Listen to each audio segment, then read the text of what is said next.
All right, welcome to the Rawls Parade of All Stars, Lou SOLC Rawls. edition, scenario edition. We got a lot of dope people. We finna be throwing it to the mix tonight. Hey, we had to do a special edition, man, with everything that's going on, man. The Will Smith, Chris Rock situation, it just, hey, the culture don't get a lot of moments like this where it just crosses over every level of it, man. We felt it was only right that we get the whole SOLC together for it, man. So here's what we got for you. Like D said, it's the Lou Rawls Parade of Stars version, man. If you remember that, you my people. If you definitely remember that, but we gonna put you on if you ain't fit to it tonight. So man, we bringing the whole label together though. So man, we got special appearances tonight from commentary, from We Coming for You, from I Only Listen to 90s Music, politics as usual. We got Just Posters, got some comments that they got in, and we also got a special appearance from the one and only Javon Bibbs as well. So hey D man, I feel like this is one of them times where we had to pull out all the stops for this yeah, one. yeah, yeah, and we coming up first. So we up first. As always, scenario be up first. I think you guys gonna love it. Hi, Lou Rawls here, inviting you to the 10th anniversary of the Parade of Stars, benefiting the United Negro College Fund. It's an anniversary special, so join Lou with his co-hosts Alex Trebek and Marilyn McCoo, Nancy Wilson and Ed McMahon as they introduce the superstars: Frank Sinatra, Anita Baker, Sheena Easton, Freddie Jackson, plus 60 more superstars. Don't let this parade pass you by. It's our 10th anniversary, and you're invited to the celebration. Tonight at 8 on Channel 11. Scenario Lou Rawls Parade of All Stars edition of the scenario. This Matt, this is gonna be I don't think a podcast network has ever done what we're doing tonight. See, I feel like I need to talk like Lou Rawls a little bit to bring it into this thing, because we got a really special evening put together here for everybody who took a look at the malice at the Oscars last night. So hey, but no, in all seriousness, man, the world is buzzing right now. And no, we never tried to do this before, but in reaction to the Will Smith. And keep in mind, Chris we're both Rock, moving people. We're both moving, trying to pack. Yeah. We just said we said we got to get this done. It don't matter. It's a box to my immediate right, man. But in reaction to the Will Smith, Chris Rock situation last night, I said it's an emergency, man. I said, and it's not going to just do for one show. It's not going to do just for two shows. I said, no, we got to get the Avengers together. So for the first time ever, you're getting a full SOLC telethon. We're bringing in many of the programs from the SOLC network going to be joining on here tonight. You're kicking off here up front. I'm Matt. That's Daryl. We the scenario. Getting back together, doing what we do. You also getting Mike Checker. You also getting Sports Scenario. You getting everything that comes with the duo. But in a second, we're gonna throw. We're gonna talk about all kind of stuff. But so people, it's gonna be a longer show. Just let y'all know ahead of time. But we'll have it timestamped for all the different shows and where they are slotted on the evening. I said it sounds like we're on the evening, like we standing up there hosting this for the evening. Yeah, I mean it's gonna be. There might be wardrobe changes. There might be all sorts of things that happen while this is going on. But so we're gonna kick things off here, get into things. In a second, we're gonna bring commentary in. We're gonna get what the trio of them got to say with it. Then we're gonna kick it over to We Coming for You. We got a whole nother section there. Then we're gonna go over to I Only Love 90s Music. I only listen to 90s music. Yeah. I'm sorry. And then we might have a couple of special guests that come in and show some love. And love is on my mind already. We might have a couple of guests that come in and show some love. And then we also gonna kick it over to the good brothers at the very end of it, just kicking it. So just post it. I'm sorry. Yeah. No, what's hilarious is Matt sounded like the dude. Like, we got special guests. Make sure you keep on donating to the UNC United Negro College Fund. I sounded like Liza Minnelli at the end of the Oscars last night. Like, there's a lot of crazy stuff that was happening on there. Too many names to keep up with. We got too many shows. I was trying to see if we're gonna bring on politics as usual, if we're gonna do. Look, we just gonna pull people in. We just here. Yeah, we out here, man. So, but yeah, you start off with us, man. So, to me, as I was watching this, I wasn't watching the Oscars. First of all, I don't even. It's too hard to even keep up with where those movies come from in the first place. But it's I hadn't seen. I don't think I saw any of the movies that were up for Best Picture, which is rare. I don't think that hasn't happened in many years for me. But when my phone started heating up. I started getting a lot of clips getting sent over to me, and there's a lot of things that's going on. And it was just like, Will Smith just slapped Chris Rock, Japanese cut. I'm like, Japanese cut? Oh, so you got the unedited the first time? Yes, I saw it, and I saw the full go. Like, okay. See, I got it parceled out. So yeah, there's been a lot to it, and like obviously everybody knows what goes on. What we're here to do is set the table with just our reactions. We're gonna do it OG scenario style though. So what we're gonna do is that, you know, we immediately went to, where does this fit into the pantheon of live OC entertainment moments that we've ever seen? And I gotta say, man, it's up there. It's up there. Because it was like the last time I got something that came across my phone like that, and I just had to stop and see what it popped off. It was when Obama went over there and got Bin Laden. It felt like that all over again. It was. This is a moment. Like, this is beyond a moment. And I didn't believe. I thought it was a prank when somebody sent me, and I just clicked it, and it was like a little quick flash, and I was like, man, that ain't real. They must have got some movie coming out together or something, or like they promoting one of those gags that they do during the Oscars. And I was waiting to see Ashton Kutcher come out the way that went down. And then I saw people, more and more people were texting to me like, yo, y'all gonna talk about this? I'm like, okay, let me see. They's like, so then Sleepy and then were like, dude, it's a longer clip. Will is wilding. And I was like, oh, this is real. Yeah. So it's led to quite a let's say quite a reaction in the larger universe today. And it unintentionally kicked off what felt like a no holds barred battle royal of takes from a lot of different people. This thing touched every section, demographic, age group, the whole thing. So, you know, like when we look at it and when we try to fit into exactly what this meant as far as for the live OC reactions of all time, we narrowed it down to 5 other events that we had to put this up against for. And if you still can vote on our Twitter page on this, if you want to go to Straight OLC, you can still vote, and on the YouTube page, you can still vote. You could go to the Scenario Sports and Culture page, like it's everywhere. And then if you get in the group, yep. But yeah, if you're in the group, if you're not, sign up. You know what I'm saying? We have a good conversation in there every day. But so we selected a couple of things here, and we'll kind of go through the why and the what, and then right before we wrap up our part here, we'll give what we voted for as far as where this goes in. I want us to actually sort them out and rank them though.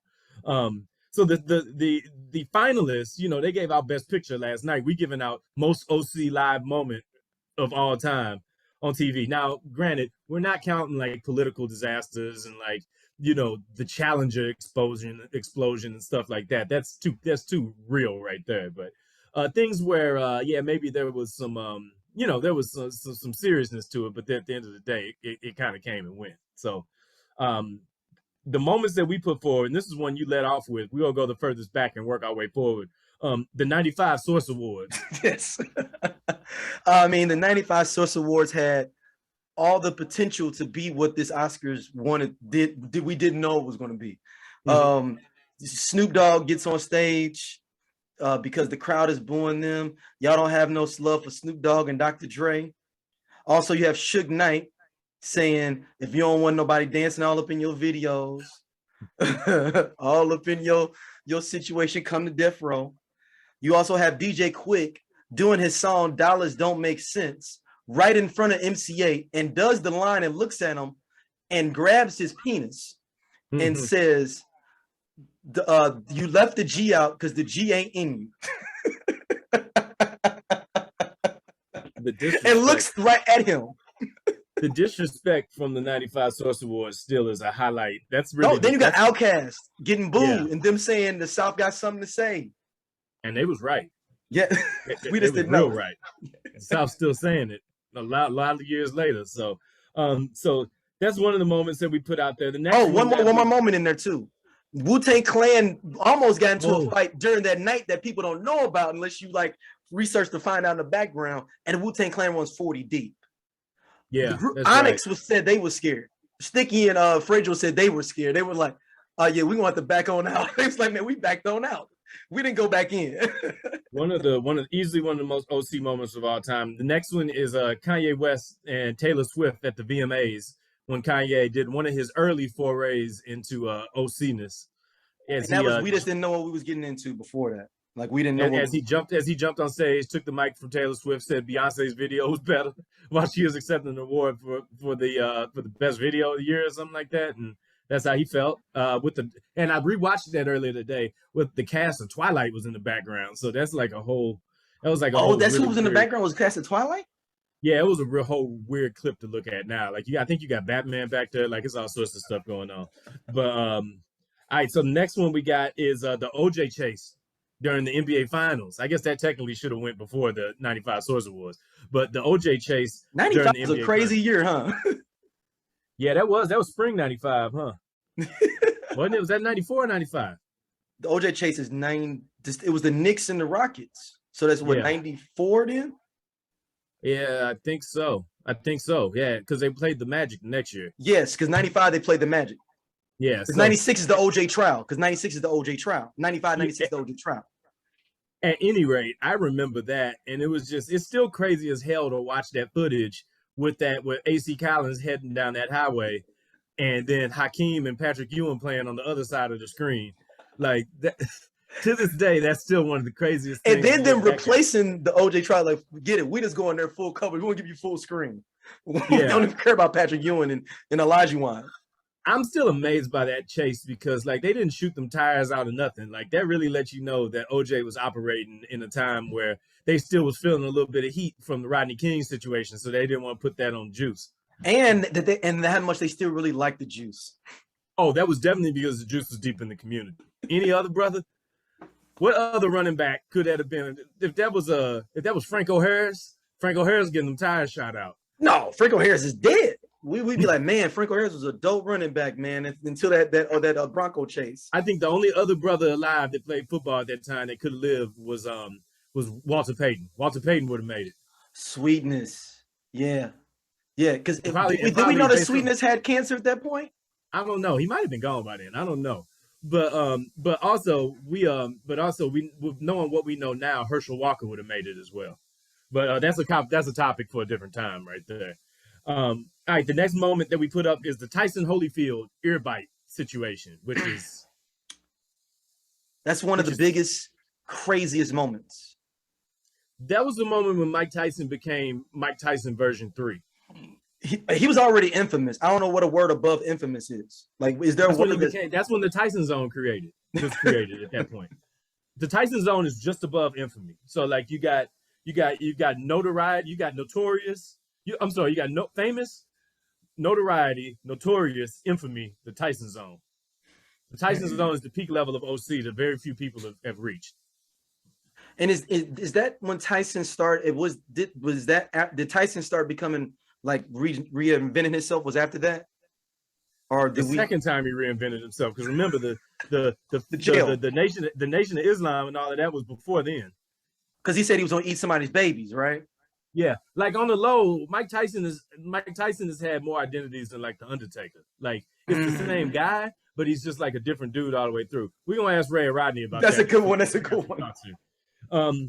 And then finally, the last moment that we put forward for consideration here was the Malice at the Palace, which was still one of the most unbelievable things I ever heard in my life. And I think it's aided by the fact that it happened at a time where you couldn't just see how crazy it was going down instantly. Like the way that this Will Smith thing spread like wildfire, the Malice at the Palace, you kind of had to talk to some people and verify that what was happening was a real thing. Like text messaging, you still had to hit every button on the phone back then to get a conversation going. It took me a long ass time to figure out what had happened at the Malice at the Palace. And also, they didn't show the full thing after that. It was like now social media would have had a tape of the whole incident. Remember, it would have been on NBA TV now. Yeah. Every game is on TV. It would have been on NBA Ticket if it wasn't on like a real station. But here's the thing to remember about that is that the Pacers and the Pistons were like the two top teams in basketball. It would be like if the Nets and the Sixers got into a fight like that now, as far as the amount of fame on each team. And then the almost tragic events of people almost getting like knocked out to death within that night, where people was missing punches and, you know what I'm saying, people sliding, missing. If You there's know, any sport you don't want a wild fight to break in, it's a basketball game, because them cats throwing arms the size of doors as long as they swing, and they probably knocking out 10 cats. But it's a whole lot of men that got made that night. Whole lot of guys. That was just the worst possible teams that could be playing against each other in that type of situation. But the Malice at the Palace was just stunning. I mean, it's still, to this day, it's still something you look at, you just like, what the hell? How the hell does that even happen? Like, I don't even know how you do it. Like, I mean, there's no like, and it's right before social media too. So it's like you said, you get in telephone style, literally. Like, hey man, you see what happened? Some people may not even got to it to the next day in the afternoon. yeah, they like, man, hey, Jermaine O'Neal and Ron Artest was in the stands knocking cats out. Like, what? What happened? He got a beer poured on him. Somebody poured how do you pour a beer on a player? Oh, they in the stands. Like, they really in there rumbling. It's still amazing that nobody got locked up that night. They did. Didn't they try to press charges against them? They tried, and Jermaine O'Neal said, I ain't going nowhere, and walked in the locker room. Yeah. Like, that's one of the great moments in Black Defiance as well, right there. And Ron Artest also saying, hey, y'all think we gonna get in trouble? All right, man, we got a couple minutes before we get into the first cameo of the evening, man. So real quick, man, give me your, I know you got a position on this. I got a position on it. Tell me where you at with this, man. A day later, not even 24 hours later, but about how things are setting for you. Both can be right and wrong at the same time. And like there's not a, like I put up, there's not villains and enemies. Like it could literally just be that both of y'all were right and wrong in what y'all did. So break that down. Break down that approach.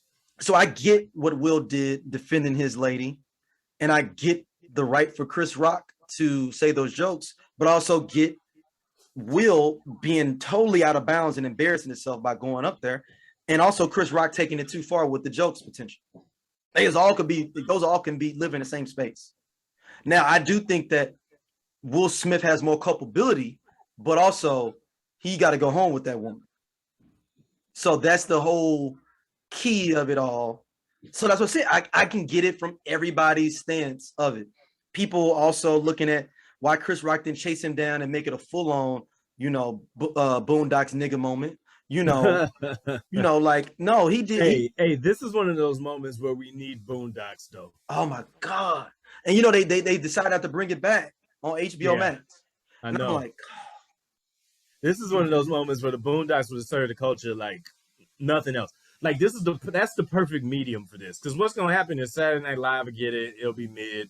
There's no other real variety shows like that that's gonna touch it.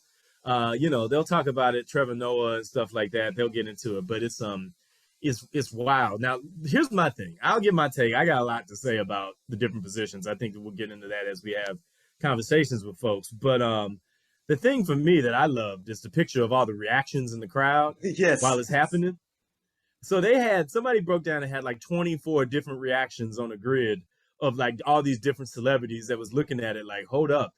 And I love how when they put the black people in there, they like, oh no, we know what this is. The barbecue just went bad. And then most of the white celebrities are looking like, what happened? But The Rock is looking like, oh man, I guess I'm back working for Vince again. Because I've seen this before. This is how it works. You got Denzel that got into the mix. Like, here's the thing. This is one thing I'm gonna say. This is when people were at first were debating if this was a real event. Like, this is staged. It can't be real. This is so unbelievable. It can't be real. But when I realized that it was a real thing, as I was getting together, because I wasn't watching when it happened, these pictures started coming out within a couple of minutes, is when I saw Denzel and Tyler Perry, more Denzel than anything else, be over there with Will, trying to get him back within himself. And is it kind of messed up that they try to go console Chris Rock? He the one that got popped. I mean, Will was the one that went up and did the assault, though. It's time to go talk to Will first. Somebody else can talk to Chris Rock. The producers and them can talk to Chris Rock. Somebody had to go get Will. Here's the thing. In a fight, don't ever grab the guy that just got hit. Grab the guy the that's aggressor. throwing the punches. Yeah. So they brought in Denzel because Denzel got the force field around him. You know what I'm saying? He probably got the biggest G-Pass in Hollywood right now. So he had to step up and give a speech for the culture and let them know, hey, brother, you got to pull within yourself. But I was listening to I was listening to a podcast earlier today. It was on Bill Simmons' podcast. I listened to it too. Yeah. Jimmy It's Kimmel interesting on to there. get the other side of the game on it. Well, and them saying that Denzel is basically, I don't know if I read this or if I'd heard it, but Denzel basically saying that sometimes you'll have the evil that will come in your life right before your biggest moments. Will Smith said that. No. He was told that. No, but Will Smith. No, I'm talking about Denzel told Will Smith that. He said it in his speech. That's what I'm saying. Like Yeah. Denzel told him that, like just to try to bring him into that perspective, and that's OG. That's like sage OG advice. Like that's what you got to have right there. But it's man, I don't know, man. The situation itself. I know you think go to your thoughts, but question to lead into your thoughts. Yeah. Do you think that this, I want to say, taints Will Smith's legacy, but does it flip it? Okay, I got it. I got the scenario for you. Here you go. Is this Will Smith's tip drill via Nelly?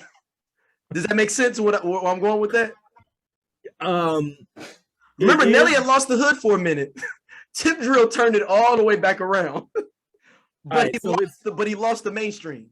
It's tip drill for him if he brings out a whole if this is who he is now, and I don't think that this is who he is. But no, remember Will Smith. Nelly lost that deal going on with Spelman with trying to get bone marrow for his sister because of the credit card down the cheeks thing. That's what I'm saying. Is that going to be like the back end thing of like where the hood love you, but you lost kind of everything else?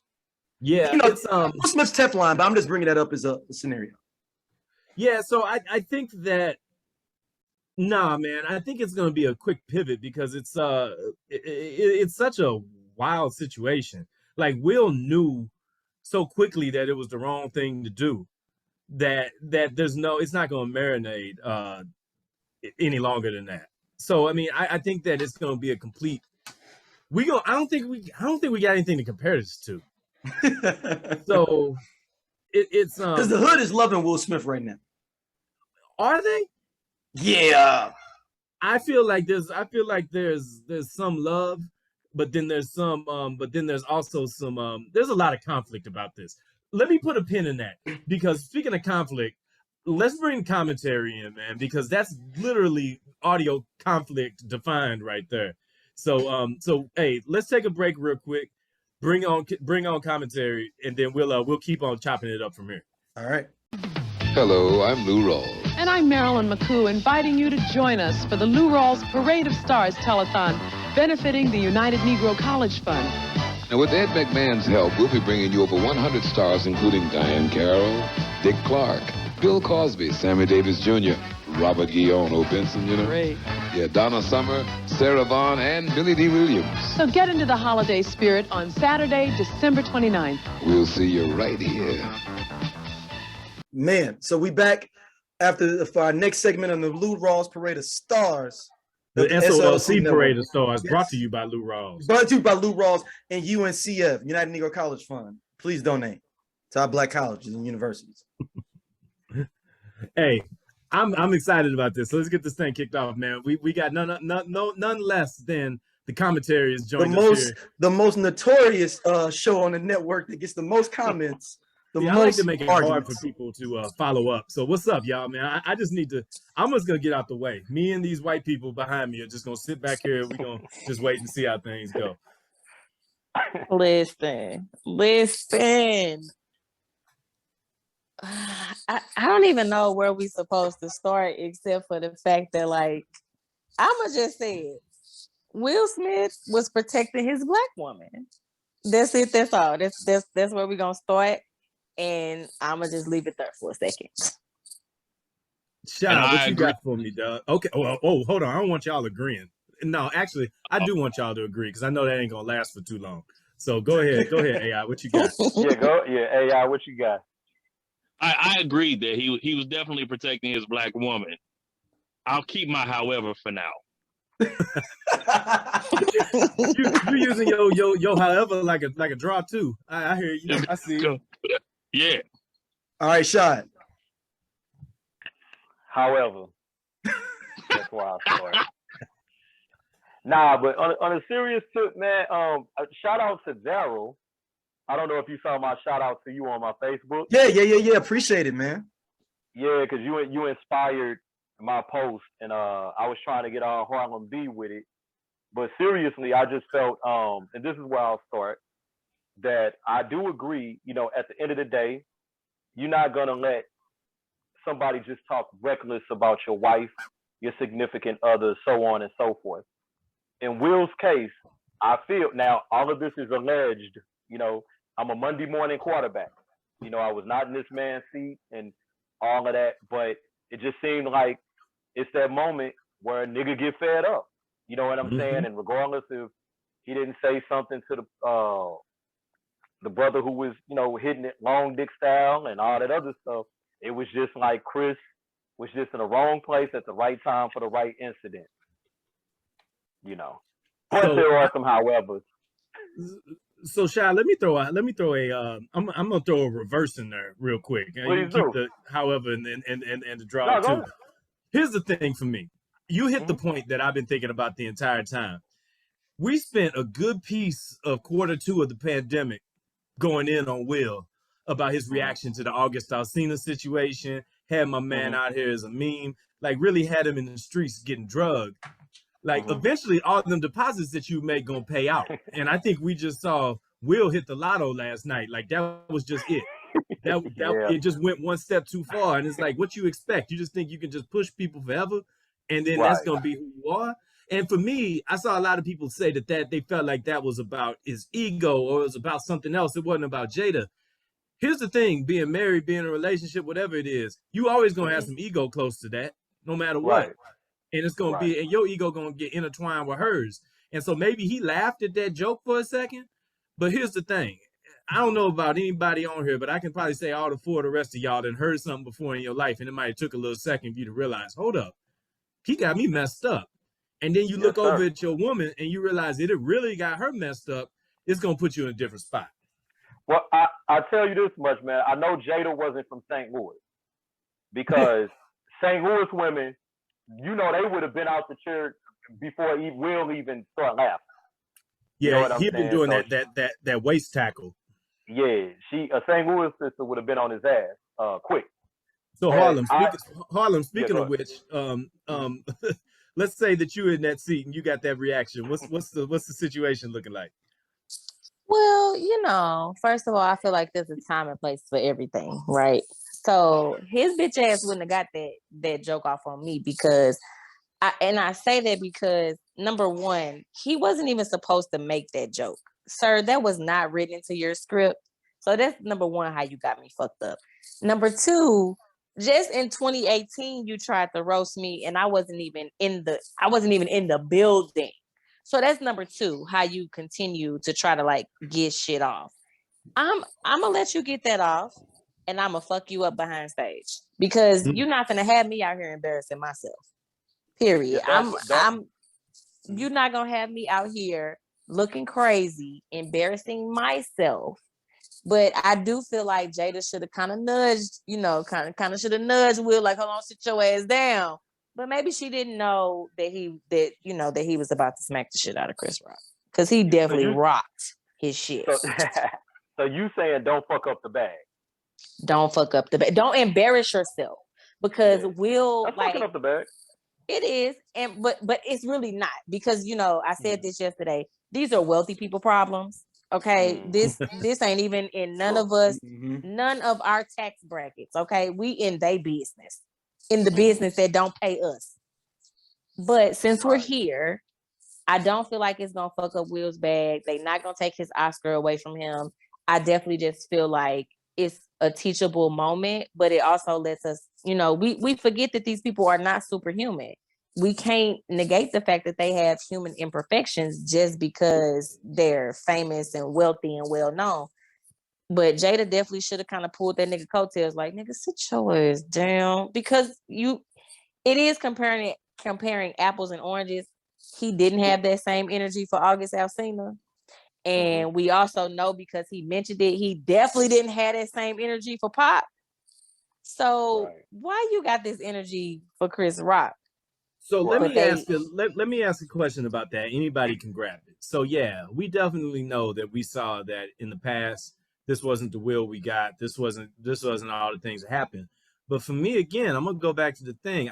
I feel like this whole last couple of years, him writing this book, doing all this, we getting tipping point Will right now. And I think that Will just got pushed up over that edge. Now, obviously, you always gonna cash your checks where you know they're gonna go through at. You know, I ain't here to say August Alsina ain't a check that Will could have cashed.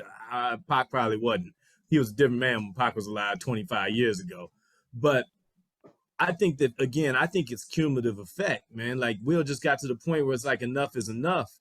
And you already did this once, and now you're doing it right in front of my face. That's a step too far. I don't know. That's my thought. Well, I just wanted to say this real quick, and to answer, or to respond to your thought. First and foremost, where I would still say it could potentially fuck up the bag, you kind of just said it. It's like somebody having an avatar, and you lead with your avatar. And if your avatar, could potentially be that you did some clown shit off of emotion, then you could get seen like that before you get seen for all your great accolades. It's like they always say in corporate America, you could do 1,000,001 great things, but it's that one thing you do that's fucked up. You know what I'm saying? That you'll get seen by first. Secondly, what's funny about always fuck this dude name up, Alcina. I guess I said it right. Augie. Let's go by. Okay, August. In which I don't know. Augie. No, I mean, but they call him Augie. His name is Augie. What is mama name? August. I'ma call him. No, but anyhow, I always found it like it's a good point that he ain't stepped to him, and I always wondered, well, how vested was that young man into the family to where Will kind of would fall back off of it. Chris ain't got no skin in the game with him outside of, like Harlem said, talking shit 2 years prior. So you can get the face smacked off your head for that. But how do we know that? How do we know? Because we know that Augie and Jada had an entanglement, and they did this in front of, like, within the confines of Will's personal space, right? How do we know that he ain't walk up on Augie like he walked up on Reggie in Bad Boys 2? How do we know? We don't. We don't know about none of this shit. But no, I think we would have known because August Alsina obviously is telling all the tea. So he would have put out there, and Will try to put his hands on me, but I'm a real nigga from New Orleans. And, it didn't happen to me, though, but he tried.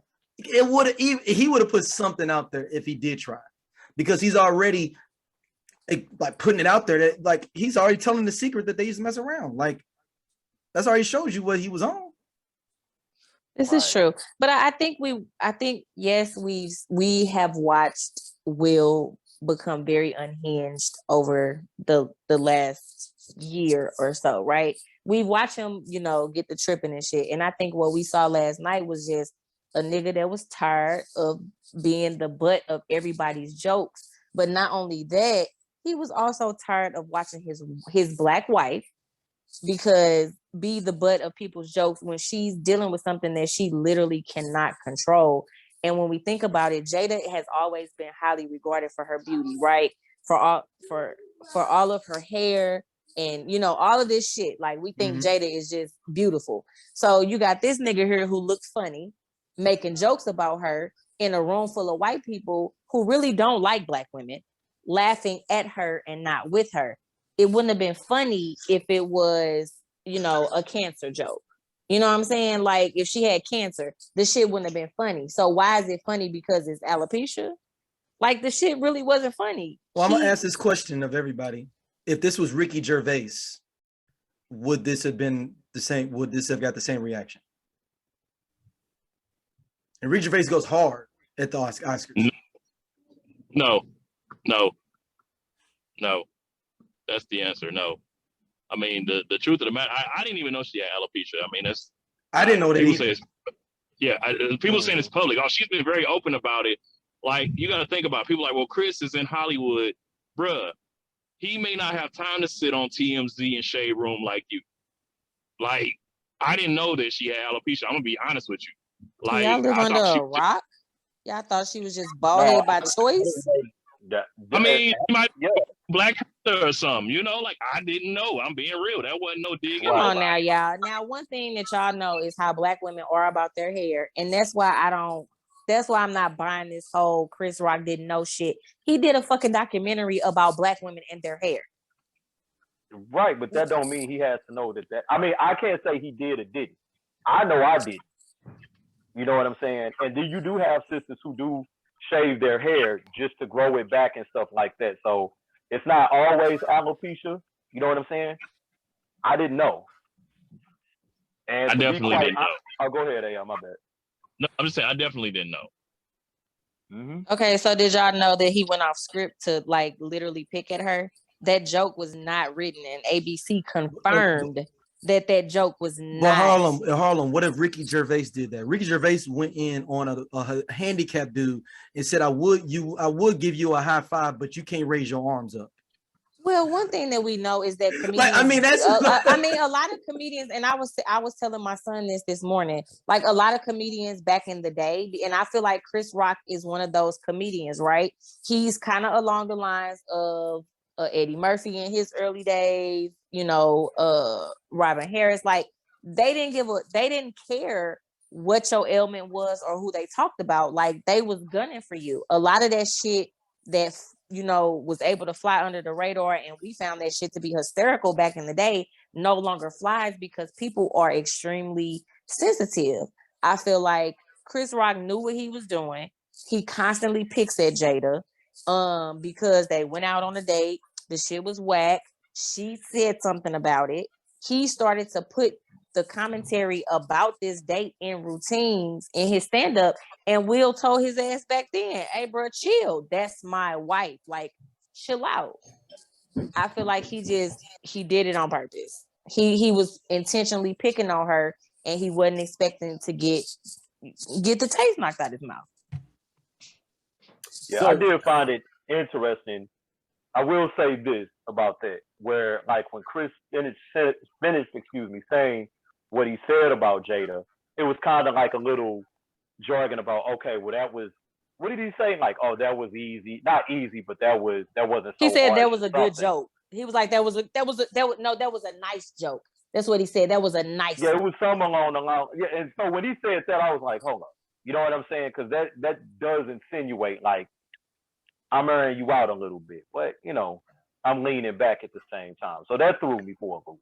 So let me ask this. You know, obviously one of the big things that happened today is the event happened last night. You know, the incident, I should say, happened last night. You know, it is what it is. But today has been a landmine situation on social media, right, as everybody's tried to figure out their position with this and do that. And I will admit, I intentionally threw some traps out there, and I meant every word of what I said out there. Right. But I had a good time today and just seeing how many people was gonna throw themselves in the business that wasn't theirs. Like, get it away from Will.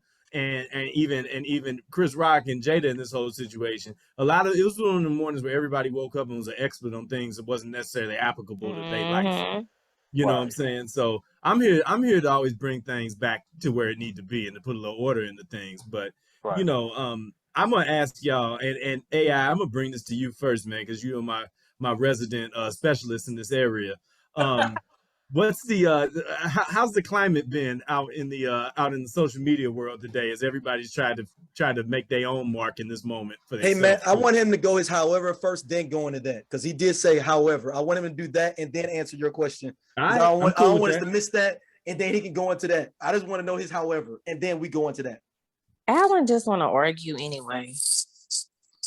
Oh no, so what I started off with was that I said that he was protecting this Black woman, right? Like, I don't think that anyone is outside of agreement on that, and I'll use that loosely, right? So, sure, I said it. I think that we just saw a fed up Will, like, even getting it. Like, his face been on memes, everything for the past 2 years. Like, his private life is now public, like very public, right? Like, you're exposed, and regardless of what you and your wife, you know, decide to do in your household, we know now, right? And you getting drove because oh man, he's a beta male now, and Jada run that. We've been on Jada ran that. Like Pac, you know, he not Pac, like right? Like how do you feel coming out the crib with that every day? Like, oh, you not Pac, man. He ain't Pac.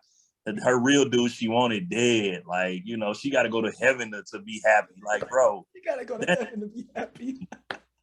that's insane, right? Like, real I talk. might make that y'all show section. They gotta go to heaven to be happy. Man, that's it. That's all. That's the one right there. Because Pac would have shot him. Okay, so let's be clear on that.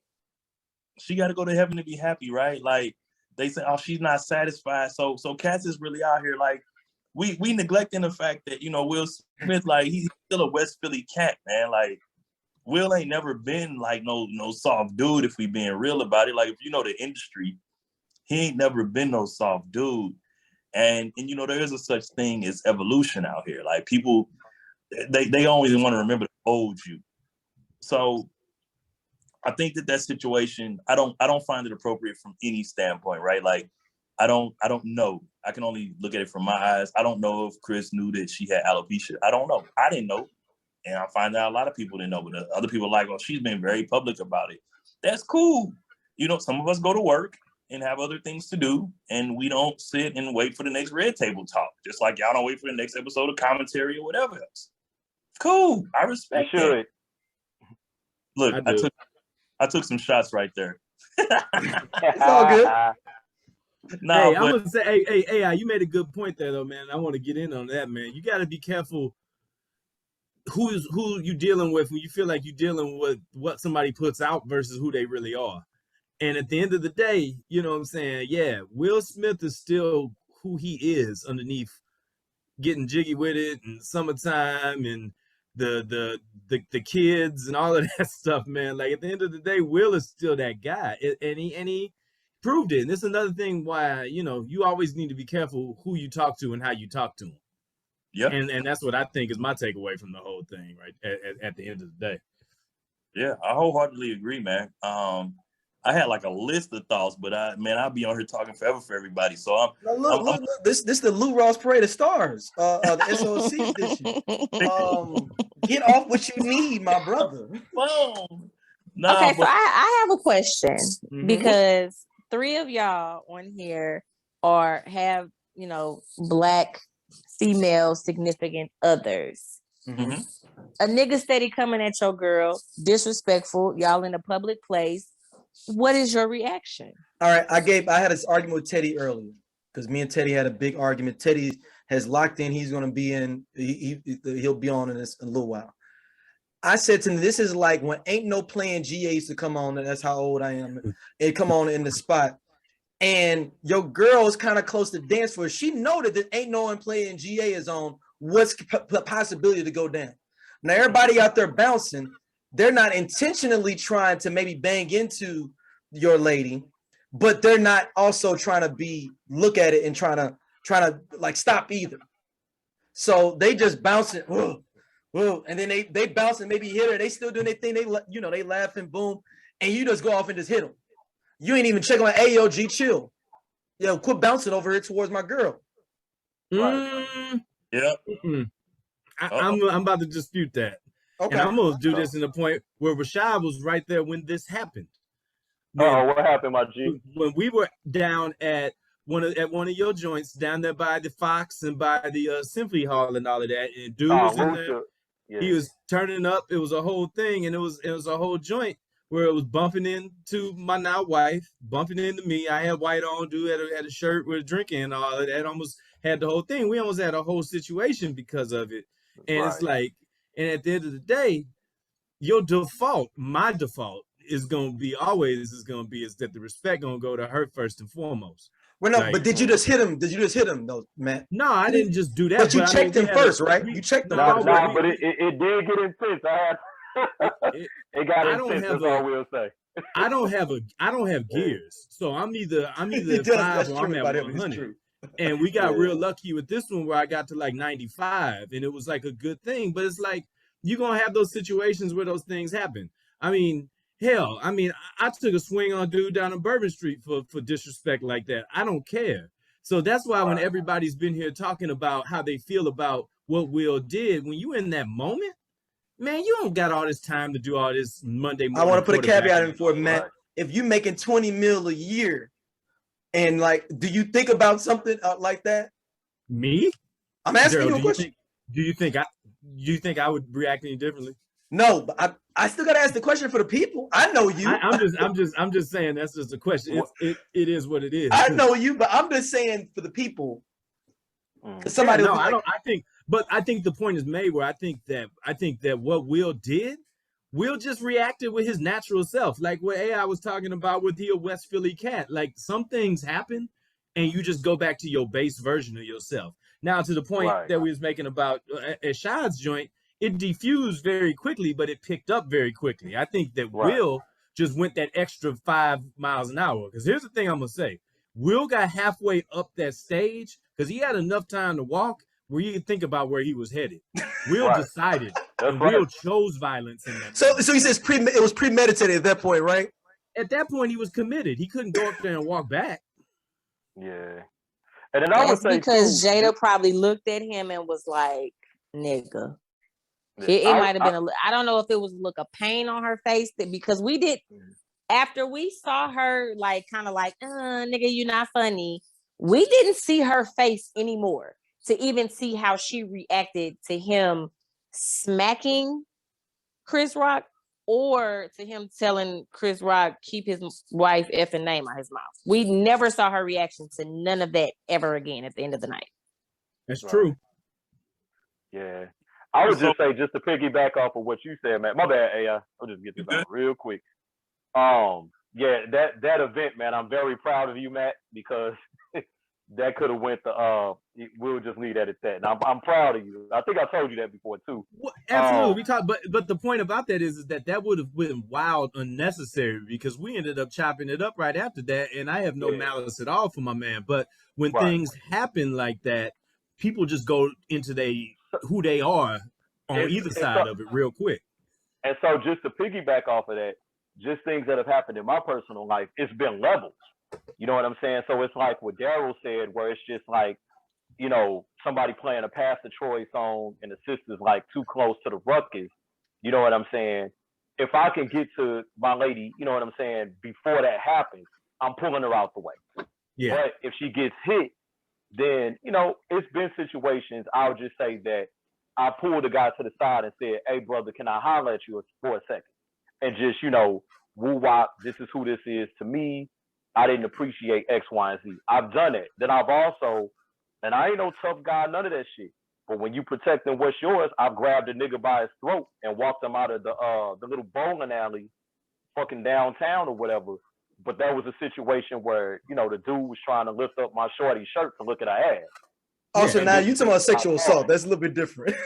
Right. We talking about just words or like somebody bumping somebody. You went to straight sexual assault. Right. But you know what? No, but I'm just saying, like, you know, allegedly, you know, it's levels. But I think that any man on this call, you know, if it is a woman that's in your life, not no plaything or nothing like that, or even a sister that you cool with, because sometimes you ain't in a relationship with a sister, but if I see somebody fucking with Harlem, I'm not going to stand around and try to figure this shit out. You know what I'm saying? I agree. Like, because my allegiance is to her. You know what I'm saying? Are you going to smack him, though? Open hand, palm to cheek, smack him, though. And like, I have that's a question all I for need y'all. to know. If somebody put their hands on you and I was there. We ain't talking about hands here, Rashad. We're talking about verbal. We're talking about if Manny keeps in real talking, life, too. Or are you going to smack him? If he say something slick to you? If he Look, I'm about to be in DC. Yeah, if he say something slick to you, I'm like, shit, Harlem, before I even get there, probably going to make the nigga cry with her words alone. But I'm going to be right by your motherfucker. But I mean, this is a question for y'all. On my last question for y'all. Was this Will's ego more than him protecting Jada? Ooh. I would say yes. I would wholeheartedly say yes. I think that, you know, like I'm all for, you know, where you commit the foul is where you shoot the shot. Like that's legit where I'm at. Like, I use that in life. Like, you foul me, bro, I'm going to the line, I'm shooting my shots, and that just happened to be where the foul was committed, right? So he had to go to the line and shoot his shots, and I think that, like I said, what was it? He not too long ago he dropped a picture of him, kind of. I don't even want to, but he was standing how he was standing with his hands on his hips in the boxer briefs with his stomach out and all that. Everybody, oh man, this dude, he fruity, he out there. Like, he's been getting hammered by pop culture, by social media, by everybody for the past 2 years, man. That was just his moment to regain. And I say that figuratively, but that was just his moment for him to be like, look, y'all play on me, but look, I was Ali. You know what I'm saying? Like, I was Ali out here, bro. I'm West Philly. Like, y'all forgot, for real, my wife the baddest in the game, and I got her. Like, y'all got me twisted. So, while Chris was just accessible, unfortunate for him, Will was like, you know what? This is my moment. The world is watching. But I would like to respectfully disagree with you, Alan. I don't think that it was his ego at all. Show me which, man. I don't think of course, yes, it's been very difficult to watch Will be berated and talked about and laughed at and turned into memes. And we've seen very emotional sides of him, right? We've seen his human side, like, he's married to this woman, he loves her, whatever. He also finally decided it was time for him to focus on his family. He left that white girl alone that he'd been messing with for years. So, he's focused on his family. But I do honestly think that as a man, as a husband, as somebody who loves his wife, he was tired of seeing, like, you look at your wife and you see that this is something that she deals with every day. It hurts her. You got my wife fucked up, bro. And now I'm finna smack you. And I do think that had it been anybody else, they probably would have got smacked too. Really? So I don't think. Yes, I do. I disagree. I disagree. I don't agree with that. Nobody better. Matt said he wanted us to disagree. So there y'all go. I don't think that Matt said something sensitive. very genius. Matt said something very genius on here that I think got by everybody, and that is that long walk to smack the shit out of Chris Rock. I'm gonna be honest with you. As a man, emotion and standing up for my woman, just 100%, I'm gonna run up to Chris Rock and drop kick him in his fucking face. But if I walk up to you and smack the shit out of you, that's ego. That's ego. Plus, he has the pimp straight. I don't think so. I think him smacking him, like, I think that's different. I think that was, I'm finna emasculate your bitch ass. Because honestly, if I punch you in the face, if he would have punched that man in the face, Chris Rock wouldn't have been no more show. And they probably would have been actually fighting on TV, because ain't no way. Like, Chris took that smack, right, and it was very emasculating. It's got to make you feel so humiliated to be open hand smacked by another. This is what I'm trying to tell you, because we agree, because the open hand smack is ego based. You just said it yourself. I'm finna break you down. That's an ego tactic. Emotional, you windmilling. I'm telling you that as a man. Like, not to turn it into a man or woman thing, but emotional men probably be super wild versus just, I'm going to just walk down this long pathway to emasculate you, like you said. It's ego. Infused with emotion. So I'm sure that y'all gonna have some more things to throw in on this on the next episode of commentary. This is No, we done with this conversation. Right, we'll be done. We done with this conversation. You saying that now, but I'm gonna tell you, this is the type of event that comes back up like the O.J. Simpson situation. This is gonna be something that we're gonna be comparing to permanently. This is gonna be I'm thinking about making a full scenario segment that me and Matt talk, the Will Smith watch. Like, what is Will Smith up to now? Oh Lord. Well, you know what? Like I just want to say this. He's while like we're talking about, while we're talking about how Will Smith, smacked the shit out of Chris Rock, I think we also have to, like, give honorable mention to the other slap that happened last night when Tiffany Haddish checked the shit out of the correspondent. who said, "Oh, you did a costume change," and she said, "I'm not wearing a costume. This is what money looks like. This is what money looks like." The girl really tried her, and she read the hell out of her. And I think that was an even more honorable slap in the face than that of, you know, what Chris Rock got. Yeah, absolutely. I think that she really tried to downplay the sister, and Tiffany was like, "Hold on, ho, bring it back a notch. Let me get you together, you know." To get you together. So, yeah. So we'll talk about that on commentary. We're not talking about Will and Chris Rock on commentary. Can we at least talk about like the form and dynamics of the smack, because it wasn't like a good smack. It was like elbows, he was on tippy toes. Chris ate it. You think, Alan? I really kind of feel like it was that Batman smack from the cartoon Batman. I do. I feel like it was a good ass smack. His bow tie didn't spin, so he all right. I mean, Chris took like one step to the right. The dynamics, it was an elbow smack. It wasn't like and I think there was alcohol involved. He was definitely on that Henny. He did look like he was. He was definitely on that Henny. Crown Apple Chronicles in that time. Yeah, he was definitely on that Henny. But I'll leave that alone. I think that commentary. Thank y'all for joining the SOLC Parade of All Stars. We looking forward to the next episode. Shout out to you, Manny. You thought we forgot about you, pimp.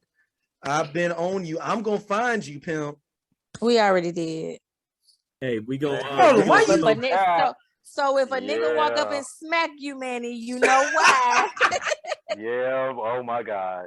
So so for everybody, we gonna keep it rolling, man. Coming up next in a couple of minutes, we coming for you, coming to talk about the storyline with this whole thing, because this has definitely got some pro wrestling twist to it as well. So we're gonna be right back with we coming for you commentary again, man. Peace and love. We appreciate y'all. Peace. Hey, join me for the 1991 Lou Rawls Parade of Stars. You have a special holiday invitation to join Lou Rawls and his co-hosts Ed McMahon, Nancy Wilson, and from the Apollo Theater, Jack A. and Clint Holmes, plus over 40 superstars who come together to entertain and support the United Negro College Fund. America's hope, America's future. That's what we're all about. It's the best entertainment event of the year, January 4th. Here. What's up, y'all? This is RVS. This is ROD, aka Rated R. And we are the We Coming For You cast. And we talk about pro wrestling from a black dude's perspective. Tell them what they can expect on this here podcast. Oh, we gonna give you all the raw and dirty and everything black from AEW, WWE, Impact Wrestling, and any other wrestling in between. If you want your wrestling unfiltered, uncensored, and you want it raw, you need to subscribe to the We Come For You cast. Right here on SOLC Network. All right, Matt, we back on the SOLC Lou Rawls Parade of Stars. Keep it rolling. Yeah, we it's not a full telethon, but we will donate money to the fictional Will Smith bail fund. That is what we're doing here tonight. One of the best moments in Black history that we know of in this current period. That nigga don't need no money. Right. I'm not. First of all, thank you. I'm not giving Will Smith $1. Keep that. He need to pay mine. He need to put something on my prepaid legal.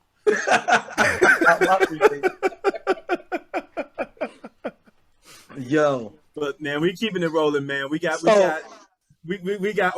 We got Rated R. We coming for you. Hey, and if there's ever been a moment where that clip, man, oh man. It's just another example of somebody else forgot where they was at and just let that full niggerdom come out, dog. That's what we saw last night on the Oscars. It was 5 seconds. All it takes is 5 seconds. I thought they had the Oscars on UPN last night when they first told me what had happened with that. I was like, my God, man. What happened? Like, what happened with this? So immediately, I'm going to tell y'all, I thought about y'all first because I was like, was this scripted? Was this a thing? Is this a storyline? And now I've come to find out a day later that it absolutely is a storyline, but it was not scripted. So it's like people want to use the F word about if wrestling was real, whatever it is. We had the script and then it got tore up and they just went completely in the business for themselves. This felt like when Wade Barrett and them showed up for the first time. Yeah, but Daniel Bryan choked that dude out with his own tie and then got fired and brought back later. Right. That's exactly what happened. Say that dude right there. Yeah. Yo, Shout out to Bobby Lashley. I couldn't believe, like, I was just going through, like, I didn't watch any, I just heard about it on social media along with everybody else, probably. What side note, I think it's safe to say now in the year of 2022, like, anything that you do that's can be egregious, you need to stay the hell away from social media because it's on there immediately. Yes. Like, it's on and cracking. It is crazy. But I was just shocked. I think I rewatched the video. So I found the uncensored version first. Yeah. And I The just Japanese rewatched one. it like 6 times. I'm like, are you serious? Smack the shit out of him. So if we had to put it, whose working punch did it look like though? Ooh. Oh man. So it had a little bit of Bret Hart in it. Yeah. Shout out to Scott Hall. It definitely had that Scott Hall cock back and follow through. Yeah. So in the upper over my shoulder here, that's the Rock's chin. What I was really hoping for was that he would really break it all the way back and then whip it in like the Rock, because that would have been on a whole nother level of OC. Spit in the hand, come in, deliver the people's slap. That would have been a whole nother level. It was a hell of a slap, man. It was a hell of a slap. I can't lie. So, all right, man. So, a couple of questions I got for y'all with this entire thing right now is that it's very clear that Will needs a manager now. So, like, we got to get Teddy Long on the phone. I don't know, man. I mean, there's the big question. Was this a heel turn for Will, or was this an extension of the storyline where he's still a face? Oh man, I think this is Will Smith going back to his roots, man. Shout out to DJ Jazzy Jeff, man. He posted, a little bit after it was timed perfectly. It was after the slap, but like right before he won the Oscar, he was like, "Hey, shout out to Will. You're no longer the prince, but you the king now." You know what I'm saying? So I think this is going back to his origin story when the Fresh Prince had hands back in the day before he was the clean rapper. Parents didn't understand. Now he was throwing hands, dog. Like. He forgot where he was, and he went back to the beginning. Yeah, they always say that Will Smith and them had to fight on tour brought all to the you time. apart by Woodford Reserve today. Yes. But they said Will Smith and them had to fight on tour all the time. Like that was Jazzy and Will. They said to fight on tour because NWA is on a tour, Public Enemy, Ice-T, and everybody thought they was gonna get over on the promoters. Everybody would try to get over on it. So they said we had to fight the most. Yeah, which makes sense. I mean, you see them, they clean rappers, you think they soft, but I mean that goes to show you, man, everybody got their breaking point. Yeah. Everybody can revert back to where they was. Will is like Mr. Positive, Mr. Motivation on social media, but he lets you know right then and there, hey, bro, hey, it's still here. It's still the hand is still heavy. Right. but to piggyback on that too, Will Smith has been dealing with a lot for the last 3 to 6 months. It was bound to that breaking point was there. Like it like that I think that was just the last straw. Like, you know what? I'm gonna go slap this motherfucker for saying this shit. I think that's what it was, man. Like it was the last straw. Like like as we talk about gas prices, it's that last 5 miles when your light is on before your car about to turn off. That's where Will was at. So remember when Ron Burgundy tackled Veronica Cornerstone because she did the news when he was trying to run to the station? Yep. and she did the news and took his spot, and he just tackled her and they fought. That's what that was. Here's the thing I thought. I've been getting ready for this segment ever since we decided to do this show last night because I had to think. I was like, what persona in wrestling did Will take on last night? And I landed in between two things. I feel like he gave us the heel turn that we always wanted for John Cena. Right. But now I really want him to be Roman Reigns. But people have been booing him and they've been against him. Now I just want for him to be like, you know what? This is who I am. I let you know, don't put my woman's name in my mouth. Now I'm the head of the table. Yep, I think that's it. I think I totally agree. and it helped that he won an Oscar right after that. Right. In that situation, Exactly. So I was like, did he cash in the Money in the Bank last night? Like, he slapped dude, and then he still won the title. Like, what happened? Right. So y'all brothers have a new spin on a time-honored tradition on the show that y'all wanted to release as a part of the telethon tonight, man. So walk people into where we're at with this and what this award is going to be. Yes, sir. Well, just like we have every show on the We Coming For You cast, we have a very illustrious awards that we give out on their program. So this award, and I'll let Rated R color in the lines, but this award is now christened the Keep My Wife's Name Out Your Mouth Award. Rated R, tell the people how they can get this award. Well, it's kind of the other end of the equation of the On God Nim Award. So, on the God Nim Award, I'll explain the On God Nim Award. The On God Nim Award, we call it On God Nim Award because Adrian Broner said he was going to beat the shit out of Manny Pacquiao one day, and Manny Pacquiao commenced to beating his ass. That's what the On God Nim Award was. Well, we give you an award if you say you're going to do something, you ain't going to do it. I think it's reversed now with the Keep My Wife's Name Out Your Mouth Award. This is when you say you're going to do something and you follow through with it at 110%. So is Will going to be the inaugural winner of his own award? Yes, absolutely. In the tradition of John Jones, he has to be the first person to get his own award.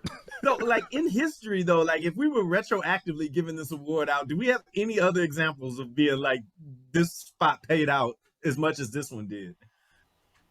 I can't think of nothing that you have to deliver like this. I can't think anything right now because it's just overshadowed about the magnitude of what Will did. I mean, we could go all the way back to the Muhammad Ali, like, what's my name fight. Yeah, that was he was like, hey man, I'm gonna make you say my name, and then he beat the old boy ass and made him say his name. Yeah. That might be a retroactive one right there. Yeah, he did. So question for y'all real quick. Jerry the King Lawler is on Twitter now saying he did this 35 years ago. Yes, it just popped up on my timeline. Is this true? Yeah. Yes, so that was the Andy Kaufman event. So, yeah. But theirs was truly kayfabe though. They worked theirs out, but Andy Kaufman was going around. Listen, if y'all ain't seen this, y'all need to watch this because Andy Kaufman was in wrestling and primarily wrestling women. And he would go out in Memphis and just be like, yo, all y'all women fat, all y'all ugly, y'all can't get in the ring with me. And like women would get in the ring with him and he would wrestle them. So they both get on David Letterman. And Jerry Lawler proceeds to smack the dog shit out of Andy Kaufman. You have to watch that whole thing. It ends with Andy Kaufman getting pile driven and then showing up on SNL with a neck brace on. So what if Chris Rock shows up on like the Trevor Noah show with a neck brace on? So this is interesting. So Chris Rock's next tour actually starts on Wednesday.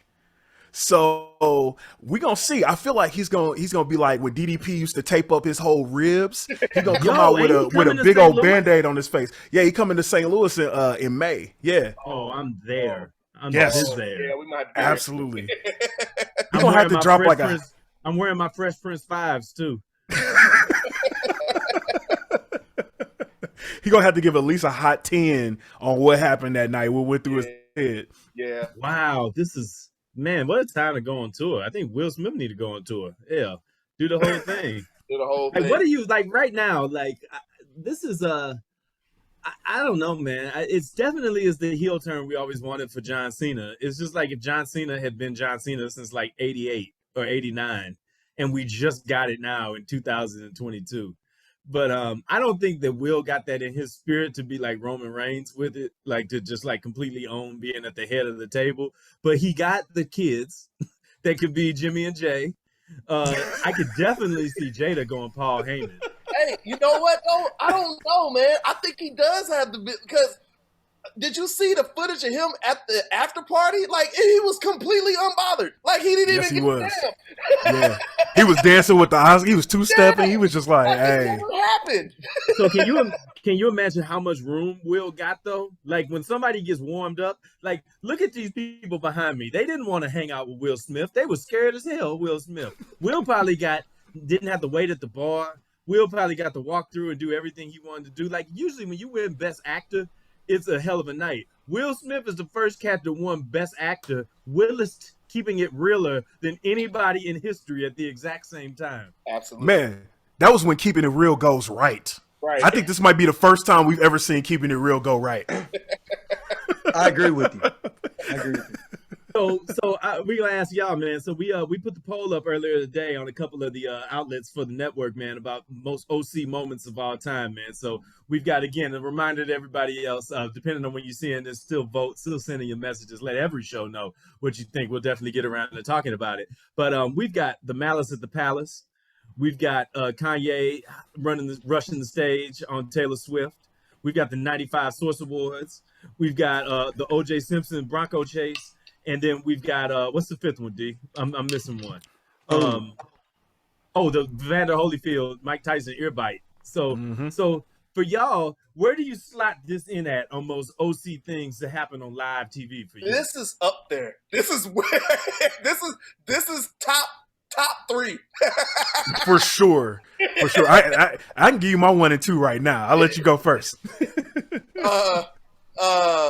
So off of shock value, the Detroit Pistons Indiana Pacers is my number 1 because that was crazy. Me too, Radar. Me too. Because like that was at the time where like, okay, so Facebook and Twitter were out, but like it wasn't as impactful as it is now. So like you literally had to like, that was still in an age where you turned the TV on, your homeboys called you a text like, hey man, you need to turn to ESPN right now. The Pacers in Indiana are going insane right now. Like you turned into that. Like I think this would have to be second with this because it had that feel to it. Like, except it was just, you had all the social media outlets and everybody was talking about it. Mind you, since we're talking about ratings, do you know that this Oscars pool, it was 53% higher than what has ever been in like its lifetime of TV. And I think they pulled over 15 million viewers. That viewership like that hasn't been the same since a Super Bowl or the Monday Night Wars. Right. Wow. I want to know if it spiked right after that. I'm like pretty after sure. Yes. Oh yeah, absolutely. Absolutely. They were trying to see if Chris Rock's gonna be Jack Ruby on the side of the stage, waiting for him to come off after he got his award. That's what they was looking for. I know that I was watching Winning Time on HBO when it happened, and I was like just screaming to my wife, like, "Give me the remote! Give me the remote!" I need the remote. Now, this is an emergency. There's something overwhelmingly black happening on TV, and I need to be a part of it. Oh, I scared my wife to death. Like, you know, I'm one of them cats that when I see something, I'm always aghast. And I was like, no. Seriously, you need to see this right now. What just happened? But I will second Rated R's The Malice at the Palace. However, that's my number 2. My number 1, Vander Holyfield, Mike Tyson. I watched that live. Me, my mama, and daddy watched that live, sitting in the room, and we was just like, "Yo, did he really? Wait a minute, no. He bit that nigga ear off." Live cannibalism on TV, dog. It's hard to top that. So since we got y'all here right now, and we just looking at like OC storylines in the history of pro wrestling. I'm thinking about things I saw live and I was just like stunned, like what the hell just happened here? So it almost to me is like shocking at the level of when Hogan was the third man. I got one better. I think it's as shocking as 21-1 in New Orleans. With my man's eyes was buckshot. Yeah. Well, one more. We got to say the first time or when it happened live, when Mankind got thrown off that Hell in a Cell. That was crazy. It was literally like, yo, he just died. Like, I absolutely remember where I was at when that happened. Yeah, my parents walked in. I was in a room with 4 grown men who got up and ran out the room. Like, they just killed somebody on pay-per-view. They just killed somebody on pay-per-view. Yeah, my parents definitely looked at me, was like, hey, yo, is he good? Like, did he just die? Like, what's going on here? What you watching? Like, is this okay? Or should we be watching it? Like, The Will Smith slap came in there. Like, I'm still waiting for somebody to set him walking up on stage to Stone Cold's music. Like, I really need Somebody that. already did it. It's out there. I saw it's out there. It's out there. I need it.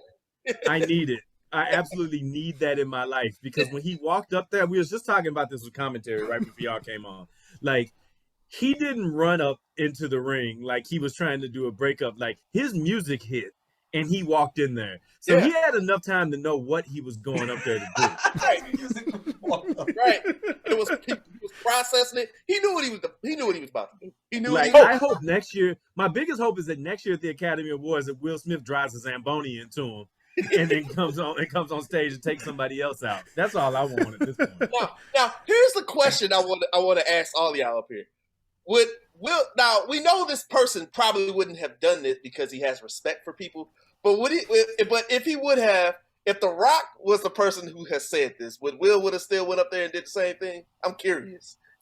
I feel like Will might have been fueled up, man. Like, it's so hard for me to see The Rock doing anything politically incorrect, which is crazy as hell considering who we're talking about. But in real life, The Rock doesn't really miss. He doesn't really do anything wrong. Right. I think that Will was fueled up by the fact there's some history with Chris Rock. Yeah. And like how that whole thing went down already. Like, The Rock and Will Smith are like formerly like the two coolest, most laid back guys in Hollywood. Like, you know what I'm saying? But like now, I don't know what happens. Like, I don't know. I don't think he's running up on The Rock. I mean, I don't think there's too many people that do that. He might yelled at him or maybe threw something at him. But to walk up and open hand slap Dwayne Johnson. I don't know, man. I can't see that. I don't know. I don't know, man. Will might have looked at Jada and she would have just been like, Tupac would. No. So, people underestimate Tupac's brilliance and know, like, I ain't doing this fight. I'm gonna catch him slipping and jumping. Right. That's true. I mean, he's strategically doing stuff. Pac would have definitely set the after party off.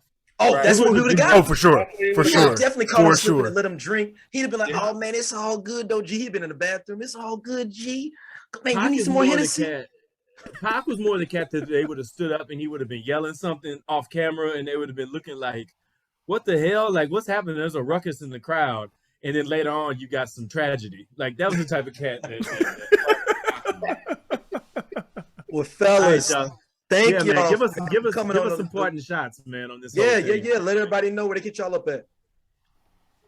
Yes, sir. Well, I'm RVS, man. You can find me at Franchise06. It's FRANCHICE06. All social media, and the homeboy right here is. Y'all already know what it is. I'm not gonna do the slap because you don't have to edit it right now. But you can find me on all social media platforms at R8 TD_R. Hey, this is gonna drop real quick, man. Big week for y'all, man. This is Super Bowl week. This is one of the Super Bowl weeks for y'all, man. Hey, give me a WrestleMania. Give me a WrestleMania wild prediction, both of y'all, real quick. Where's it gonna turn at? Oh, man. So it's going to turn for us Friday night when we go to Gillies and go to this Kevin Nash party and have an open bar. The rest of the weekend is going to be very wild after that. So we shall see where we end up. Yep. I have a wild prediction. Brock Lesnar loses, then gets the belt back by beating another black wrestler. That's just a wild thing, though, that I was thinking about. Like, we're out of them. Like, somebody ridiculous is gonna have to win now, like Cedric Alexander or like R-Truth. Yes, Brock Lesnar gonna be the 24/7 champion. He's like, oh, I'm so mad. Where's them niggas at? Well, thank y'all, fellas, man, as always, man. Love, baby, love. Yes, sir. Yes, sir. Appreciate y'all bringing us on. All right, peace. I mean, we had to cut it here. I mean, this is on part one. Was too long. We had to cut it into two parts. Too many people. Too much good content. And we know you're only gonna listen to a couple hours anyway. It's gonna be like 5 hours. We really did a full telethon here, folks. It's gonna be a whole thing, man. So like, yo, stay tuned for the second half, man. We got a lot more content coming up, man. So stay posted, man. We're gonna keep it rocking. All right.